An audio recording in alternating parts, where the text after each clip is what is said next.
Success for me as a creative means I'm accountable for the steps that I've taken. Every step that I've taken had real purposeful impact and was inspired to take that action. So I think that there's a real accountability to success, and I think we have to be innovative. The Tom Screen podcast is owned and made possible by Ethical Marketing Service. If your business is struggling with Google or Facebook ads, maybe you're frustrated figuring it out, or there's a performance issue, Ethical Marketing Service has worked on hundreds of accounts and we can help in this area. We offer a 30-day money-back guarantee, and for every direct account we look after, we sponsor a child in a developing nation with food, water and education. If you would like to find out if we can help, it's a free, no salesy consultation call, and the link is in the description. Enjoy the episode.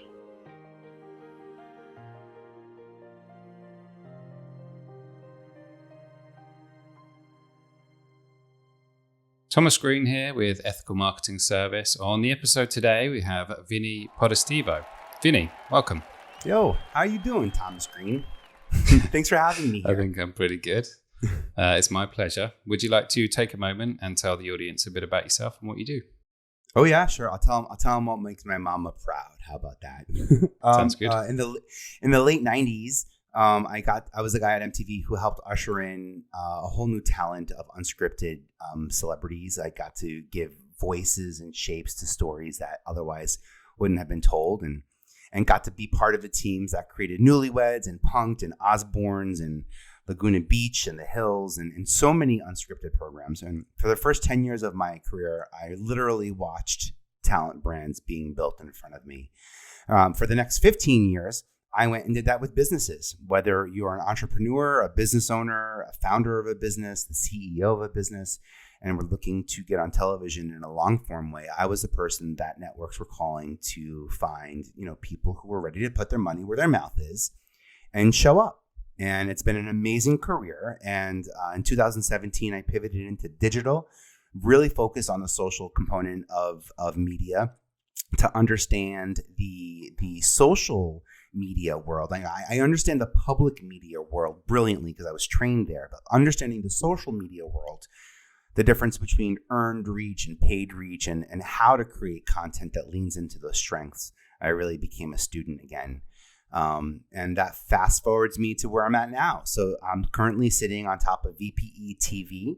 I have the Verified Podcast Exchange, which is a platform for podcasters to connect with brands that are looking to give brand sponsorships. So I'm helping podcasters, not only just be discovered, but also monetize their brands before they hit the 10,000 episode threshold.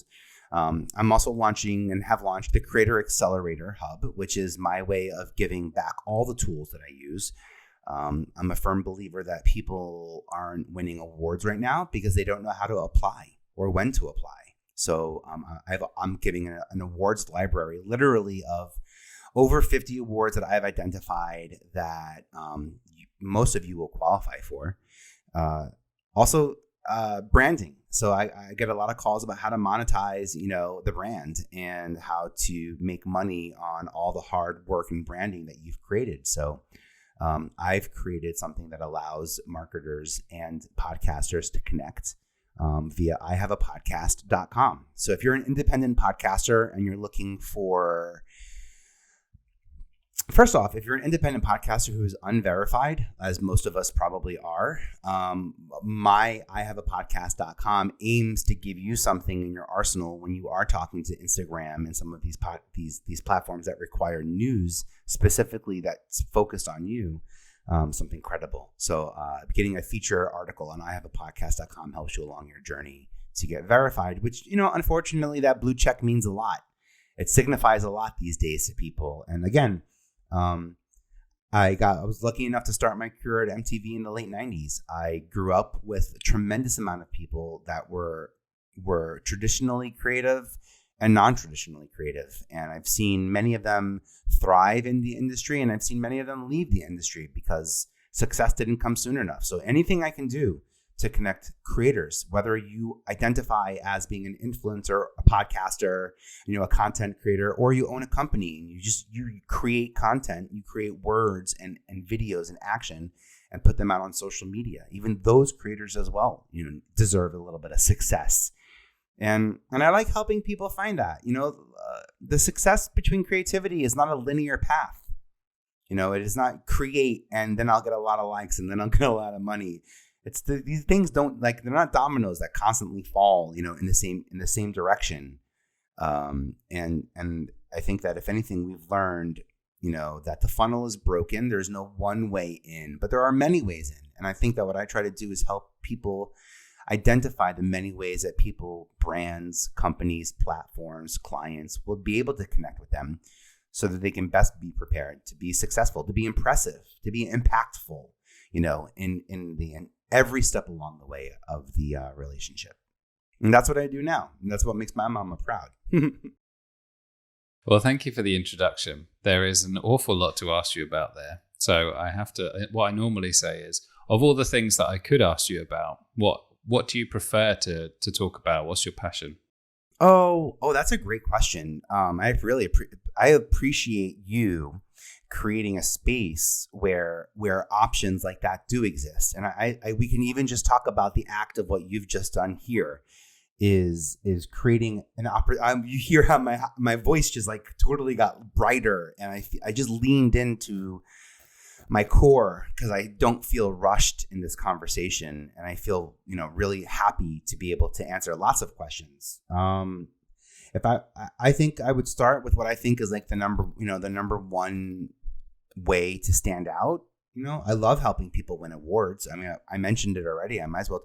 I'd love to talk about awards and credits, the power of credits, the power of uploading your podcast as data to imdb.com right now. Like the power, you can't listen to podcasts on IMDb, but you can get credit for creating, for hosting, for producing, for writing, for music supervision, for being a guest, for being yourself. There's lots of credits to give yourself by uploading your podcast to IMDb as an intellectual property, as a creative property. And the cool thing about what's happening on IMDb right now is that Amazon has put as much weight on podcasts as they have on television shows and films. So for years, we've seen digital series that don't live on IMDb and don't have credits on IMDb because most digital series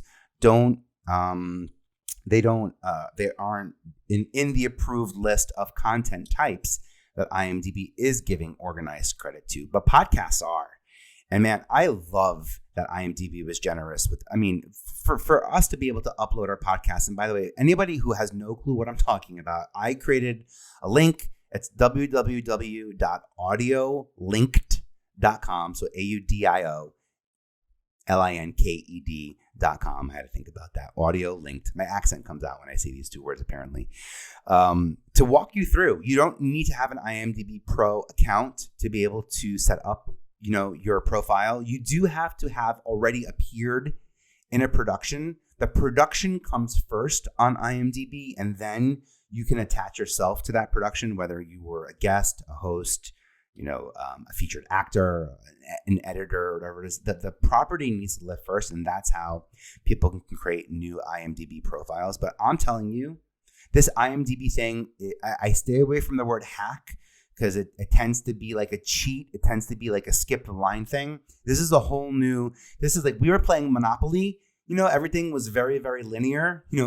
Make a right, make four rights, end you back in jail pretty much. And we're playing shoots and ladders. Now we're able to create newsletters on LinkedIn that I can have posts from every single social platform or podcast that I'm putting out there, sort of pull back. There's a whole decentralized community here of content that I'm really enjoying. And that I love helping people lean into that. The credits are helping people get discovered. If you were to type in, I have a podcast, which is the name of my podcast, I name my podcast, I have a podcast because everybody says it. I sat back, I listened, and one of the things in TV they teach you is like to come up with a title that people think they've heard before. So it's easy to remember, but it's quite not something that it's still like a new version of something that they're already familiar with, but it's a brand new sort of value proposition. So I heard a couple of people say, yeah, my name's Vinnie and I have a podcast. And I thought that's wonderful to identify as a podcaster, because it's one thing to be on social media and make content. But if you make podcasts, if you make the time to sit down and have focused conversations and edit those conversations and promote those conversations and research those conversations, this is the creator for me, by the way. This is someone that I can completely connect to. So I'm very passionate about credits, first and foremost. And that sort of leads to awards. The wonderful thing about winning awards is you're now an award-winning communicator on this list as an expert. So whether you're a landscaper, a cake baker, a TV host, a journalist, winning an award means simply you're just a great communicator in that field. And in this world of experts, winning an award is one of the key differentiators. Then, to me, it signifies that you believed in your work. You asked for it to be verified by a group of people. You wanted it to be acknowledged in a group setting. And there are very little awards that you actually win just yourself. Like, most awards are a team award, a team win. And so for those of you who are like, oh, who am I to win an award? And it feels selfish to win an award. And it's not. I mean, to get to be on stage with 2 other people, let alone 10 other people who all had our individual goals. We all had our individual hurdles, but we were able to overcome them as a team. Get me emotional talking about that. And I'm passionate about teaching people how to win awards. I won my first 3 media awards last year. I've been in TV for 25 years. I've won, 30 under 30, and I've been a part of shows that won Emmys. I didn't qualify for them. I was like either a producer or a casting director. Casting directors don't qualify for Emmys on TV shows. Only executive producers do. So I said, oh, if that's the game, then I got to figure out how to be an executive producer. If you want me to, and then being an executive producer meant I had to work on a show that was going to be nominated, that's actually going to be submitted. So I went out and found a team. I went out and found a team of people who I know were capable of making award-winning content, who were passionate about award-winning content. And I'm so happy to say that my first Emmy ever that I won just last December of 2021, is about a project called Red Flags. And it follows the journey of a woman after a rehab, where I felt like there was a lot of shows that are like, something's wrong and we see all the wrong things. And then it ends in an intervention. It ends with them going to rehab. We've seen these shows on TV before. And to me, that's just where the story begins. It's easy in television to say, this is really hard. This person's having a really hard time. Then they go to rehab and the episode ends. Well, as I don't want to say as everybody knows, but I could say as I know, as a child of being in and out of Al-Anon and Alateen because of my parents' choices, that I had to find support as a teen and as a child and as a young adult through therapy to create coping mechanisms, to deal with the addicts that were in my life, to understand how to deal with those situations. I know that the journey just only begins when that person goes into rehab, because the rules change, the dynamic changes, the words change, the experiences change, and how we support those people post rehab matters. And I thought that it would be awesome for a show to highlight and focus, that idea. And we won an Emmy, which is the coolest thing. And I won it with like some of the smartest people in TV. I got to win it with Jeff Hoffman, the man who literally created like Priceline. He put airplane kiosks in the airplane in airports. Like the reason why we could digitally check in is because of this man, Jeff Hoffman, and one of our other producers is Kevin Harrington, the original shark in Shark Tank. He's like the richest. He by far the richest shark in this of Shark Tank. And then, as infamously we know, Mark Cuban took his seat season 2 and beyond. But Kevin created the infomercial. Kevin created the ability for businesses to buy time on television, to own 30 minutes, to demonstrate, to articulate, to show people what their services were. He had this innate instinct to say, storytelling is important, But so is the amount of time that we spend on developing the characters and story and solutions. So buy a 30-minute show, own 30 minutes of airtime so that you can really turn it into your energy, as opposed to trying to fit it into a talk show or fit it into an existing news program. And those are great ways, by the way, to get out there and grow your audience. But to sell and show your audience, I think that QVC, HSN, like you can look at all the networks that spawned, and digital ones. So, and all that comes from just wanting awards and wanting credit. And I'm so passionate about people getting credit. That's what helps them get their next gig.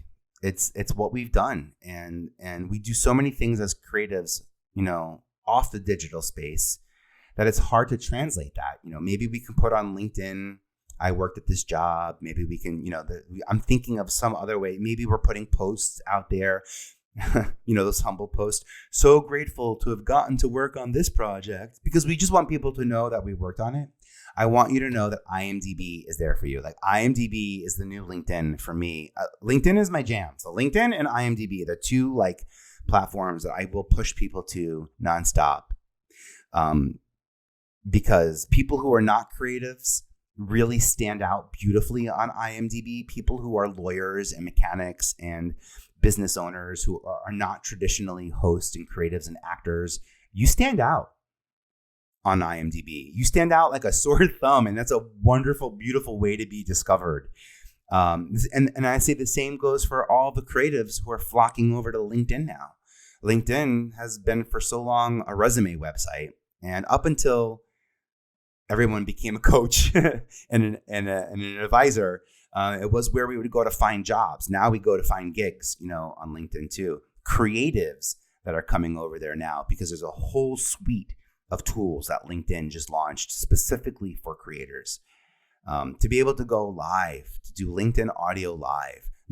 I no longer need people to go through, a third-party software to be able to talk to me live in front of people on LinkedIn. They made it so that it's all end-to-end within LinkedIn. It's seamless. So I love it. LinkedIn, it's been around a while. I think it's almost 21 years it's been around. So there's new tools that are coming to old platforms, as opposed to new tools on new platforms like Clubhouse. And I love Clubhouse, by the way. Clubhouse and LinkedIn. Clubhouse, everyone has access to. LinkedIn Audio Live, only creators, only some creators who have creator mode access. I currently have access to it. But when I talk about building a celebrity brand, awards are important, credits are important, and the red carpet is important. The red carpet is built so that news outlets know who to expect, when to expect, how to expect somebody, so that they can get a soundbite and send it back to the news team so that it can make news that night, right? Like the red carpet isn't about what am I going to find? The red carpet is, I have a list of actors, I have a list of presenters, experts, people that are going to be on that red carpet. As a journalist, as a news source, I will go to that red carpet because I'm expecting that person to be there. And we can do that now. We don't have to be celebrities to have our own red carpet. We just have to have a consistent Clubhouse room so that people know where to find us every Thursday at 4 o'clock. Every Thursday at 4 p.m. Eastern, you can always find me on LinkedIn Audio Live. Like that is my HQ for where I will always be in Audio Live. But if you can't find me there, well, then you would look around and then you would see that that's where I'm at. And all sort of arrows point back to that moment. I want people to have access to me there. It's not about me showing up and not knowing what I'm going to be talking about. It's about me showing up and knowing that the people that matter most are already aware of how and when to reach me. They're not anxious throughout the week. When can I get Vinnie? What if, this new tool came out. This new button came out. Instagram rolled out a new feature. I don't know how to use it. No. Thursdays, 4 p.m. You know where to reach me. And I co-host it with this wonderful woman, Judy Fox. She's a sales pro. And I just love the way her mind is wired. And and she just really gets the LinkedIn platform really well. I'm a creative. Like I know how to make newsletters stand out. I know how to make podcasts stand out. I know how to make you stand out. But what I love doing is partnering with these platform people who are just so smart at knowing how the platform works. Because I take my methodologies And then I use the tools that I know the platforms give us to sort of, I don't want to say trick or hack, but I'm using these words, to play into, to lean into the algorithm, that we know is there. It's powerful. And I want to make sure people have access to that because no one's walking around handing out Grammys and Emmys and W3 awards and local, that's not how it happens. You've heard someone say, an appreciation, thank you for the consideration, which means I just paid money for you to consider maybe nominating my show for an award. And then after consideration comes thank you for the nomination. Then I've been nominated. Now I'm hoping to be considered again to be a winner. And there are some really cool awards out there that don't pit you against other people. Like we look at the Oscars and Grammys and we know there are 5 people in a category and there is 1 winner. I've done research to make sure that I'm finding awards that are also merititious based on and self-evaluated. So there are awards that basically the judges get, to get to 100 points, the judges give you 20 for individuality and 20 for design, and 20 for maybe interview technique. And depending on the category, right, that you're applying for, those would be different. And you get a grade. It's like school. You get a grade and hopefully, anything over 70 most likely is going to get you in like the silver category. The top 1% of those grades are probably going to get in the gold category. And then you will get your best of class. There still is the best of class, but award winning has sort of just been changed. And people don't know that. People don't know that you have the ability to win an award. They think that, only one person in this category will win, as opposed to all of us are capable of earning the credit for a silver or a gold or even a more prestigious award. So I love sharing that information. Thomas Green. Well, congratulations on your Emmy. Yeah, well, thank you. It's our Emmy. It's the coolest thing. Thank you so much. Just to summarize, people should do, if they're, for example, podcasting, people should do IMDb in order to get credits, in order to potentially qualify for awards. What happens, let's say they were to get an award or they should aspire to get an award, what happens then? So on IMDb, the way it works is the awards are already listed on IMDb, the award category. So you go to the award category and you tell the award category that your podcast won the award. The award category will approve you if you did win the award. And now, according to IMDb, you'll be able to see that this is an award-winning podcast. And if IMDb knows it, I promise you, Google will know it 1 or 2 days later. You have the ability to upload, if you create a podcast, you have the ability to upload an infinite amount of videos and photos to support your podcast. So if you're anything like me and you had 1 or 2 photos of you in an X on Google Photos that still shows up, by uploading 20, 100, 150, videos and photos of me and my guests, all the social media content that I created to repurpose my podcast, I uploaded all of that to IMDb. I want IMDb to know everything about my podcast because they're starving for podcast information, and they're putting out that information to Google, the taglines in such a big way, the H1 headers in such a big way that it's changing how I appear in Google searches just by uploading my podcast to IMDb. It's that heavy of a data point that it will, I hate to say with 100% with uncertainty because it depends on execution. And again, that's why I created this audiolinked.com website to make sure you're methodically giving the information, that IMDb needs to share and be successful. But if discoverability is something that you're struggling with, imdb.com. If partnering, by the way, now we can say, hey, come on my podcast. And by being on my podcast, I can get you on imdb.com because if you're a guest, I can say you were a guest on my podcast. So now as a podcaster, that's pretty cool to be able to turn around to people who are not already on IMDb and be the first. I love being the first. Be the first person to give them a credit. That's the best feeling in the world. And even better is when people go to find them. So I've had some guests on my podcast, Mandy Moore and Christina Milian, Jamie Sigler. When you go to their IMDb pages, you see my podcast. So whether you love This Is Us or Rapunzel or any of the A Walk to Remember, any of the movies that Mandy Moore has been in, whatever reason you go to her page, if you scroll down to podcasts, you'll see my page. And not only that, but it tells Google.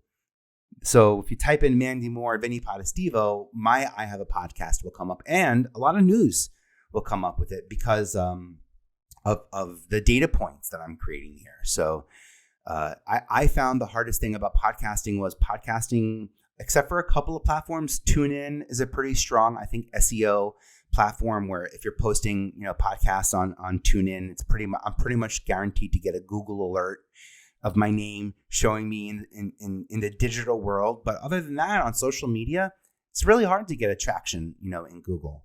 But that's what I liked about LinkedIn. LinkedIn has an ability for creators to create something called a newsletter. And the newsletter is an SEO-enabled page that you're able to publish. First off, the newsletter feature I'm like hands up to the newsletter feature on LinkedIn. If anyone doesn't know about the newsletter feature on LinkedIn, we're familiar with MailChimp and like all the other ways that we have to pay to get newsletters out there. LinkedIn has the ability to create a newsletter, which acts almost like as a web page within LinkedIn. So I embed my podcast episodes. I say all the places you can hear me live. I'm like almost a dashboard, so that when people are in LinkedIn, they don't have to leave LinkedIn to be able to engage and listen to my content. And they can look. LinkedIn is kind of like if you're accessing it from work, it needs to be like for work. It needs to feel like it's work. Otherwise, if it feels like a blog and a silly thing when someone walks into the room, you're going to hit the button and try to quickly change the screen so that, people don't see you're fooling around, but you're learning. So I love that you can learn, in LinkedIn now. And this newsletter feature, when you publish it, first off, when you publish it for the first time, it sends every single follower that you have an email, a timeline alert, an inbox alert, and it shows up on their in their login feed as well. Like these are 4 high touch points that I didn't even pay a penny for. If you have 3, 5,000, 10,000 people in your newsletter, it costs $80, $120. It starts to cost every time you send these newsletters out. But with LinkedIn right now, I'm able to send a message out, and I know that it goes into their inbox in their regular old-fashioned mail. Is that weird that we say old-fashioned email now? Like snail mail, old email.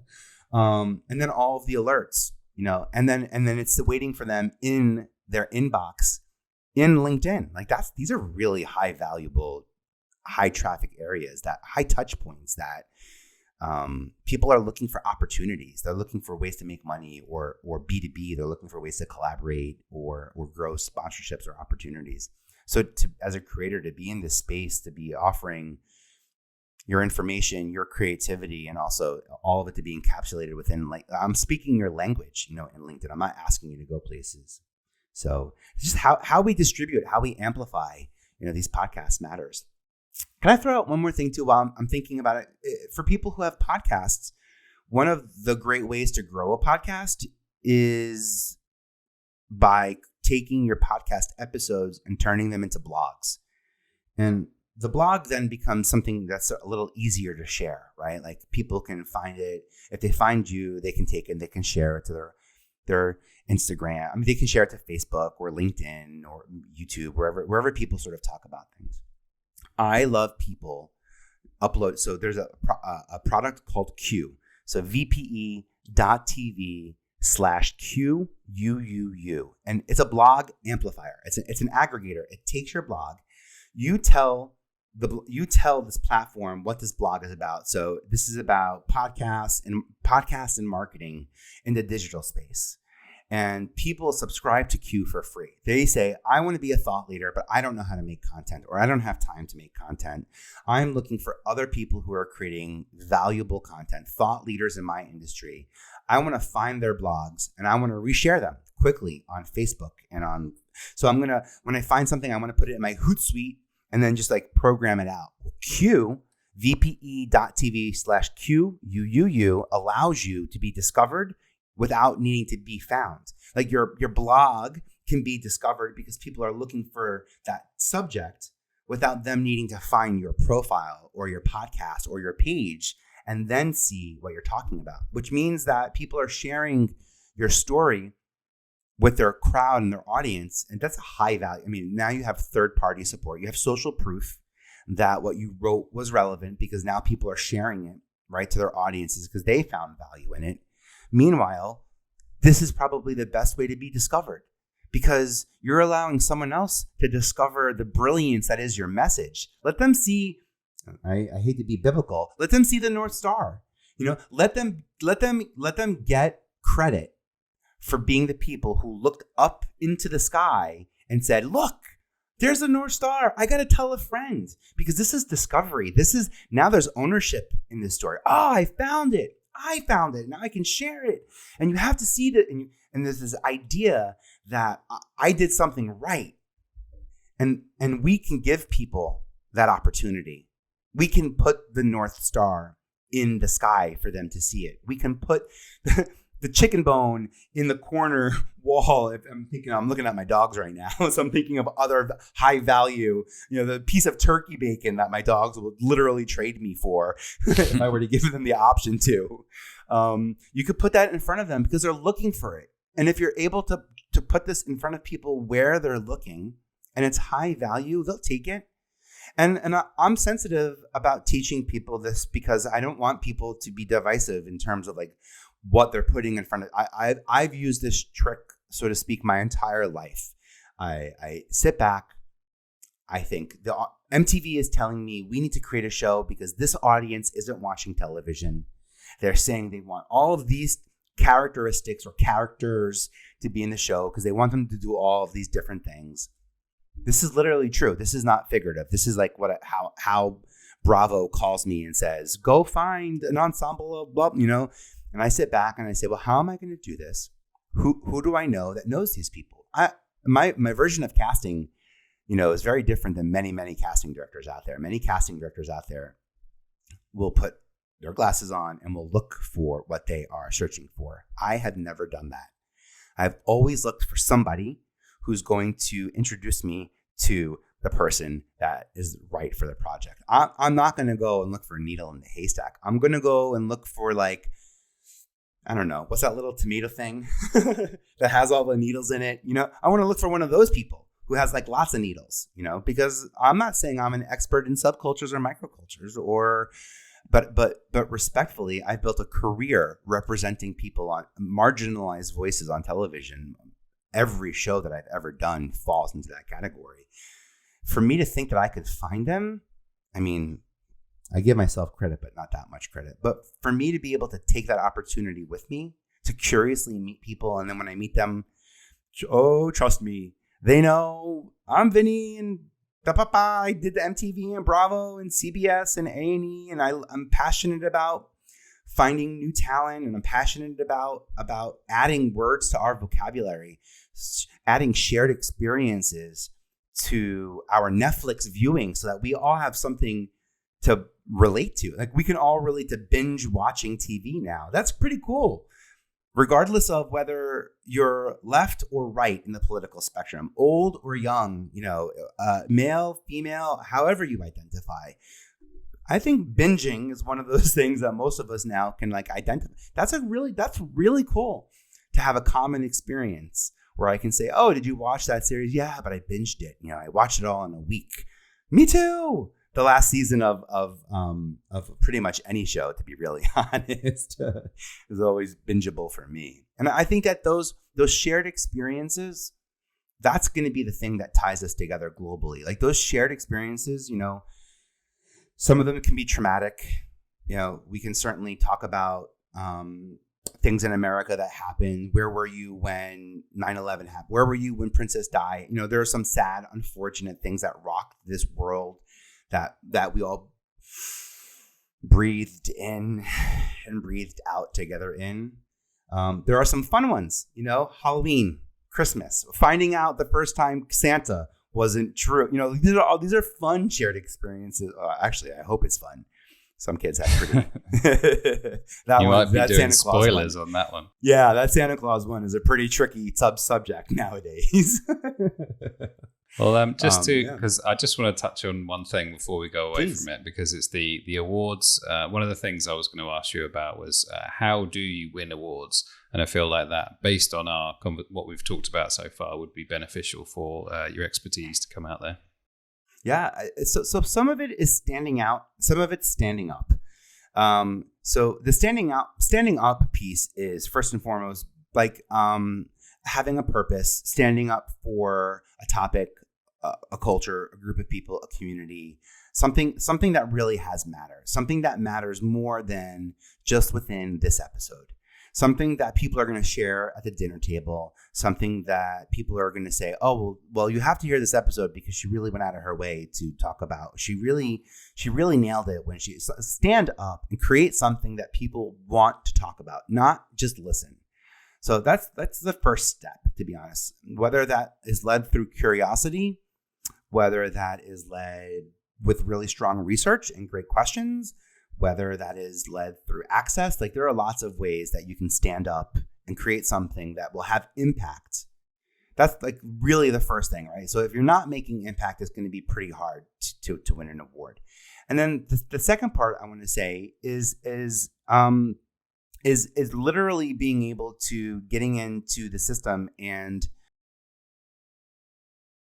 identifying how your creative property performed slightly differently than everyone else's. How the goal was to get people to maybe think about their age or to think about what's next or to do something that isn't necessarily a call to action, but allows them to take action and is built for them to move. And by creating this movement, by creating this stir, by creating this energy, this friction, whether it's positive or negative, and Discord, not the platform, but the word, Discord is a wonderful way to grow. I can bring up the Ashley Simpson show as a great example. Ashley Simpson, for some reason, people loved to hate Ashley Simpson, but they loved to hate her. Like she was so fun to champion because she's the underdog, and I can't, but they still showed up for her, as opposed to the people who just truly don't appreciate you and don't like you. And those people aren't the ones that sign up and go to your website and complain about you. Those people who are taking all that time they love to hate you. They get joy, out of doing it. So you give them this opportunity. And it also comes down to how, like any good story, the title. So you want to pick a category that suits the title appropriately. Maybe I'm not going to put my podcast up for best host. If I feel like I'm a pretty average host, but what I do great is have conversations about creativity, I will specifically look for categories that are meant towards education versus TV and film. In my podcast, I don't really talk about like TV and film reviews. I really talk about the process, the creative process. I want to know from Mandy Moore why she said yes to The Princess Diaries, why she said yes to the movies, how she prepared for those roles versus what I think about the TV show or what I think about the film. So my podcast, for example, won't win gold in TV and film because in that category, the judges are asked, does this reveal the TV process? Is there opinion about a TV show? There are specific questions that category will be tasked with in terms of weighting the merit. Whereas in education or even in careers, my podcast does pretty well in careers because I'm really talking about creative careers. And the cool thing about creative careers is that's so cool to say this, but it's all of us now. It used to be so weird. It used to be lonely. It used to be weird. I used to only be able to work with celebrities or people who got passed through the networks and people who were on paper. It used to be I could only work with a certain level of people because of how the industry worked, how the industry monetized. But the best thing that happened to me in 2007 was the iPhone. And suddenly I had millions of more collaborators that I was ever able to have. And I responded really well to that. I with open arms welcomed this new era of creators who are just not going to get bogged down with all of the bad sort of experiences and old school things that happened in television for years. And I don't blame TV. I blame advertising. I want to point that out. So just be very clear. I think there's no such thing as a TV industry. I think that there's an advertising industry, and advertisers can promote things, publicly, which is how they do it on television, or privately, which is kind of like what films are. So this whole social media and digital media piece, I'm not quick to want advertisers on my digital media. I love sponsors on my digital media. I love working with people. I want people along the ride with me. I want them who wants to go to a barbecue and not have anybody, to play with. I want them to support me. But the advertising is a different beast. Advertising is a certain time and place that you have to commit to showing up to. And I don't know if I would ever allow my podcast to be stuck to someone else's timeline. I worked too hard in TV to not allow myself to be told when and how I have to post my episodes, because I know sometimes we need a breather. Sometimes we're going way too fast, and I don't want anything to get lost, so I can pause. I haven't pushed a new episode out to my podcast since the end of November. And I know that next week I have 30 episodes. I'm very excited. Jamie-Lynn Sigler, the host, many of you might know her from Sopranos. She's got some great podcasts out there. Mama Says, the Pajama Podcast. Pajama Podcast, I think is the name of her podcast. She's got some fun podcasts that are out there. I want to learn how to create with these people. I already know how to sell these TV shows. And I know what comes from that. Some of that's good and some of that's bad, but you don't own any of it. You own the intellectual property that is your podcast. And if you trademark it and register it, that ownership expands beyond just this country and just this vertical and just this audio platform. It expands that. I have a podcast. I got it registered. I turned I have a podcast into a TV show. That's where I let advertisers tell me what to do. Don't tell me what to do as a podcast. That's mine. But I take the 3 minutes of me and Mandy Moore, and I take that video, just like you would see Mandy on maybe like the Late Late Show with James Corden. That he's leaving the show, by the way. But I can't wait to see who fills his spot. And I can end my episode with a great A-list star that I'm not using that video for promo. I just use audio from that so that I can use the video to create a television show. And then I created a platform. And then I said, wait, I spent money. It's like $2,000 to register to globally register, an intellectual property. So I said, wait, I spent $2,000 to register I Have a Podcast? I need to do more with that. So I created ihaveapodcast.com, which is a platform for podcasters to get discovered. They come to our podcast. It's news and entertainment. I want you to learn about the opportunities that are happening in podcasting, but I also want to find and discover them. I want to write featured articles about them so that when they apply for verification on Insta or TikTok or wherever it is that you're seeking verification, you have a featured article from the news section of Google that has your name in the header. That's what Instagram needs specifically, not a listicle, not like 5 podcasters you should watch, or even here's a podcast you should know about. It's not about the podcast. It needs to be about you. So I know that. So I built a device that specifically lets me find people and give them that piece, that data point, so that they can leverage it. And then I felt motivated because I'm looking around and I'm seeing how influencers and creators have all the support from brands, all this vocabulary around creator economy, influencers. For some reason, podcasters, we don't feel like we're part of that group for some reason. I laugh because I'm thinking, except for the accountants out there, except for the salespeople out there who say, wait, where's the money going? You call me call me an influencer. I don't care. I'll be a podcaster in the influencer bucket because I'm going to stand out.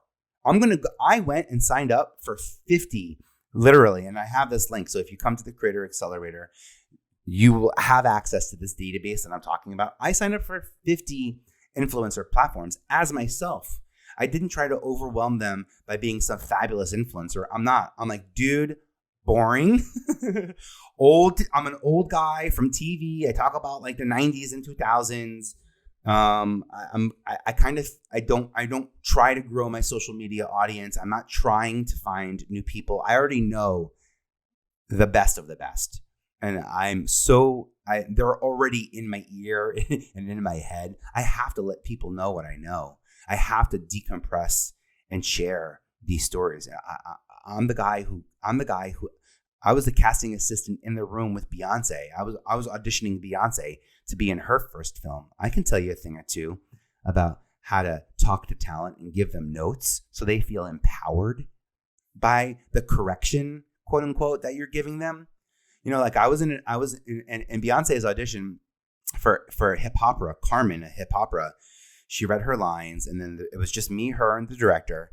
And the director said to me, not to Beyonce, he said to me, Vin, I want you to get about like 1 foot away from her eyes. All I want to do is see her eyes. I know what she looks like in the room. We have videos, we have music videos. I know what the body looks like. I know what the mechanism looks like. All I want to do is see her eyes. All right, Beyonce, are you ready to go? Yeah, I'm ready to go. And then we did it again. And I thought to myself, why did he tell me that? Like he could have. That was an interesting way to I felt almost like on like a spotlight on me. And it occurred to me afterwards that he wasn't giving me that note. That note was for Beyonce. That was like, he was telling this star what he was trying to capture and how he was going to capture it, and gave her the opportunity to do it the way she best knew how. And I saw her, I'm getting goosebumps on goosebumps. When I tell you eye contact didn't break, man, it was like laser beams. And it was in that movie that Beyonce talks about developing this character for herself called Sasha Fierce. My accent, Sasha Fierce, which is like the version she thinks of as Beyonce on stage. Like she created this caricature of Beyonce that she could believe in, that was sustainable to her because she can step into it and step out of it as Beyonce, the performer, versus Beyonce, the woman. They're very, very similar. But she'll tell you when it's showtime, she turns on Sasha Fierce. And that's when it gets all like Beyonce.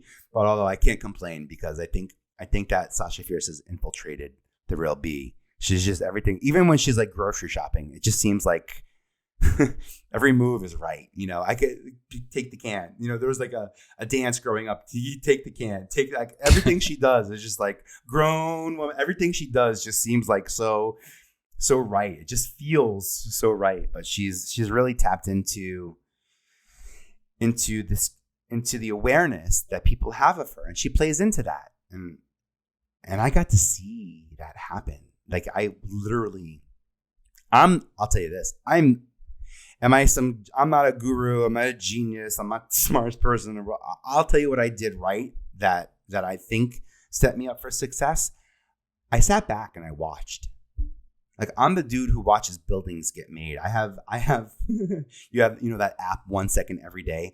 There's this project that's being recorded, that's being built around my block, and every time I take my dogs for a walk, I snap a photo. For 2 years, it's just mine. I'm probably never going to air it. I just love the process of something being built. I watched these platforms get built, and I watched how creators use them. I now get told what tools are being introduced so I can see how creators do. I've watched these platforms get built. I've watched this industry get reconnected and rewired based on these new platforms. I have a really strong understanding of how these platforms work. And when you layer that on with the individuality of creativity, whether you're a performer or a business owner, whether you're a student or, a Broadway star or a journalist, it doesn't matter. We all have our processes. We all need certain tools. If we're gonna build a house, we're all gonna need a hammer, or someone's gonna have a gun nail, or there's gonna be alternative ways, to sort of do that. So. Well, you mentioned the celebs a few times. I did want to ask you about because they're perceived as quite successful by most people. What does success mean to you? Oh, that's a great question. Success, accountability, and innovation. accountability and innovation. Success for me as a creative means I'm accountable for the steps that I've taken. Every step that I've taken had real purposeful impact and was inspired to take that action. So I think that there's a real accountability to success. And I think we have to be innovative. I think we can't stand to just be best in class. I think we have to stand, and I sort of hate the square box analogy. So I like to sort of think of it as a sphere, because like this is a little bit closer to like the world that we live in the universe. And like to understand how the Big Bang works is like we're constantly growing. Like how many platforms entered our world since we've been creating? So people say, have podcasts had their day? No, there's 80 billion more podcast platforms that are going to come out that are dying for brand new podcasts, and also to repurpose the old ones. Maybe there's even going to be a platform for podcasts that didn't have their day. It didn't connect in 2010 because for whatever reason, you didn't get out of the clutter. But that conversation was evergreen and so concise and so right that 10 years from now, 15 years from now, it will be more relevant. And I'm thinking of a couple of movies that we watched 20 years ago that we started watching at the beginning of this pandemic that we were like, ooh, too close to home. Did they know something that we didn't? And the answer is yes. And if you watch Bill Gates, then the answer is very much yes, by the way, what's out there. But I have a very, very, very strong belief system that if you create it, there is an audience for it. If the audience hasn't found it yet, it's not its time. And sometimes you need more context for your content to stand out. Sometimes for the really happy stories to really resonate, we have to go through really dark times to get there, and vice versa. So I think podcasts, I would never stop anyone from creating a podcast. It's your property. There's nothing that you can do in America creative wise. Like when you sell a TV show to a network, they own it. Outside of America, that's not the case. Outside of America, in Europe, in certain countries, if you sell a show, you retain ownership. You actually legally have to retain a percentage of ownership of it. And those formats, you get paid differently when you own it and you license it to America versus sell it to America where they own it. And I think, we talk about the American dream, and I've been very, very disheartened and disenfranchised. I don't know what the word is. Both of them. Both of them are fine. Yeah, bummed, man. The American dream is the American dream to pay taxes? Is the American dream to own a business so we can pay more taxes? Podcasts, to me, feel like, it's weird to say this, it's the first thing I've ever created that I have full ownership over. From the second I post it, by the way, depending on your podcast host. So if you're on Anchor, that's similar to like Instagram, that app, for example, that platform has rights to your podcast versus some of the other podcast platforms like Podbean, for example, that doesn't retain any part of ownership of your rights. So even that is something to bring up, because Instagram, TikTok, they're centralized platforms. YouTube, you have to play by their rules, by their terms of service. And if you don't agree with their terms of service, they can easily and rightfully just cut you out. So if you're liberal, it's worked to your benefit because these companies tend to feel liberal and be on liberal markets and act liberal. And that's sort of here in the States been like the safe space to be. But whether you're ultra liberal or conservative or don't just identify in that space, there's a lot of ways that we should be having conversations that we can't, to bring up a really sensitive topic. Roe v. Wade is obviously globally, hopefully people know, is on the table again for us. You can only talk about that topic in a certain way on these social media platforms before they will stop your content from being seen by other people. There are other ways to get your content out there that are decentralized, so that Facebook, Instagram, YouTube aren't the only mechanisms that you're using to push your content out. And podcasting right now is one of them. And that's really why I love the podcast. It's like, it's yours. And and it's an address that people subscribe to, and they ask to be notified. When you create something, they ask to receive that. That's wonderful. Instead of hoping that they tune. I came out with a new podcast today. Gosh, I hope everyone goes to Instagram to see my posts so they can click, so they can go to my link in bio, so they can go to my episode. That's a hard path. If people are going to Instagram, the last thing they probably wanted to do was find your podcast to go listen to it. But when they're ready to find your podcast, when they've subscribed to it, and they're ready to, and this is the future of content. I grew up literally watching the channels, like what's it called? TV Guide. The TV Guide was a magazine for me growing up, a little booklet, but TV Guide became a channel. And it was this terribly slow scroll. Tuesday, 5:00. Here's all the channels. Luckily, there was only like 50 channels back then. So that would really stink now if there was 2,000 channels. Imagine. But you know what they did? Instead of speeding it up so we can get the information we want, instead of making us wait on that channel so slow, do you know what they did? They put a TV show up on top. Here's 5 commercials. Here's 5 videos and a pizza. And now let's talk about with this director. So they put programming up there to slow us down instead of to speed us up. And I think that this is why on-demand content will continue to change the content and disrupt content.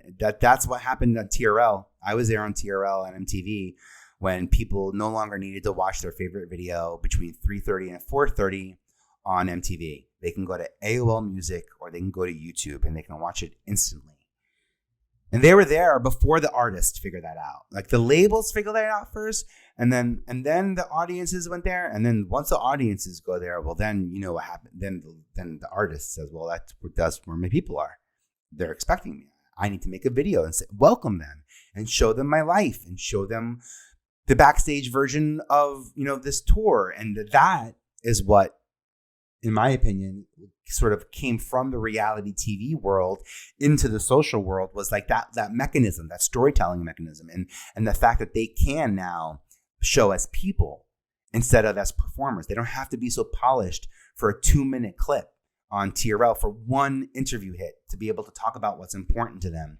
They now have the ability to put that out there beyond just those press moments. That's big. That's a big moment. Well, I appreciate the value today. I think you've given a lot of insight into what people can do to get better reach, and I think if people implement some of this stuff, I think it will be highly beneficial. So I appreciate that. For people that want to know more, do you mind sharing the URL again? Oh yeah, sure. VPE.tv. You can find all the links that I talked about there. 5 little letters. VPE.tv. I'm Vinnie Potestivo on all social media networks. I do love Twitter and LinkedIn. So if you reach out to me on Twitter and LinkedIn, you'll probably get a quicker reply back to me. And if you have any questions, I'm here. I'm here to help. And our Creator Accelerator is free. So please come and sign up for it. I have a support system within the Creator Accelerator and access to me live throughout the week to answer questions. So I'm offering lots of support free for people who are new to the industry, who are looking for success, or to be honest, for people who are reimagining themselves in this industry. So not just the newbies, but people my age too. Vinnie, we you know what I mean? Thank you for being a great guest today. Thank you.